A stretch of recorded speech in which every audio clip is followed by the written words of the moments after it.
Of course, there was no internet in my childhood. I'm talking about the early 1900s. Back then, we watched cartoons on TV. There were the Smurfs, Tsubasa, Maske, but one of my favorites among them was the Pink Panther. It was musical, with almost no dialogue, or none at all, if I remember correctly. I used to watch it a lot as a kid. Then time passed. Those old school cartoons disappeared. Now there are all kinds of weird cartoons on TV. My son sometimes watches them, stumbles upon them. Frankly, I don't really understand them, and I don't like them either. Then the Pink Panther came to mind. I said to myself, I have to find this. Torrent sites and movie download sites had appeared by then. The internet was slowly entering our lives. I searched and found it. I also downloaded the subtitles. I came home that evening with great excitement. I sat down at the computer. I was going to watch one of the most special cartoons of my childhood. I watched one episode. This can't be right, I said. I watched another episode, and I faced the truth. It was really a terrible cartoon. That's when I realized something that once meant so much to me no longer made me feel good. And I had an epiphany. I said to myself, this needs a name.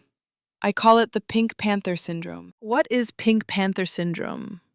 An event we experienced in the past, a city, a neighborhood, our old home, our old friend, our old lover, our village, a memory related to our parents. When we think about the past, we miss it so much. We say, I wish I could go back to that time. I wish I could live in that city. I wish I could be with those people again. But then, when we actually experience that thing we miss, we realize we are no longer the same people. The things we liked as children, the people we used to enjoy, no longer appeal to us now. Because we have grown, we have been hurt, we have matured. And we realize that we no longer enjoy those old ways of life, those old people. Now, I think our brain has this feature. It wants to store painful memories less.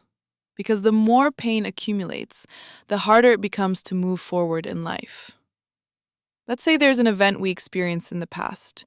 In that event, we experienced pain at an 8 out of 10 level. But there were also pleasant feelings at a 3 level. What happens over time? The traces of that pain fade away. The pleasant memories come to the forefront. For example, when I was in the military, I hated Hairabolu. But after my military service ended, now I miss Hairabolu incredibly. Because that hardship is now behind me. Right now, only the pleasant memories remain in my mind. But we're making a very critical mistake here. We think we really want the thing we miss. Look, this distinction is very important. Just because you miss something doesn't mean you need to bring it back into your life. If you go back to that city, you might be disappointed. If you meet up with that old friend again, you might be disappointed again. Remember when Facebook first came out? Elementary school friends were reuniting. Everyone was so excited. Then what happened? Communication decreased. Some completely lost touch. This is how I see it. If a person leaves your life, if you leave a place, and if you truly miss them, you would have found a way to keep them in your life. But our minds also need anchor points. I'm not judging that. It's just that sometimes we try to pull those anchor points back into our lives. That's where the mistake lies. I also want to make a very important point. Sometimes you can miss an ex-lover who abused you, a spouse who cheated on you, a father who abused you or your mother, even a mother who broke up your family. This is very human. But missing someone does not mean you have to bring them back into your life.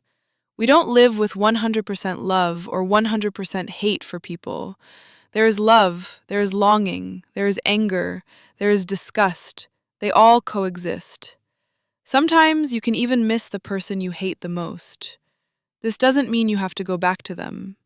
People say, I miss my ex, so I must love them. No. What you miss are the beautiful memories of that life. This is not a call to bring them back into your life. What matters is neither the past nor the future. What matters is the present moment. If you focus on the present moment, life becomes much more enjoyable, much more livable. Thank you for listening, my dear friend. Take care of yourself. See you soon.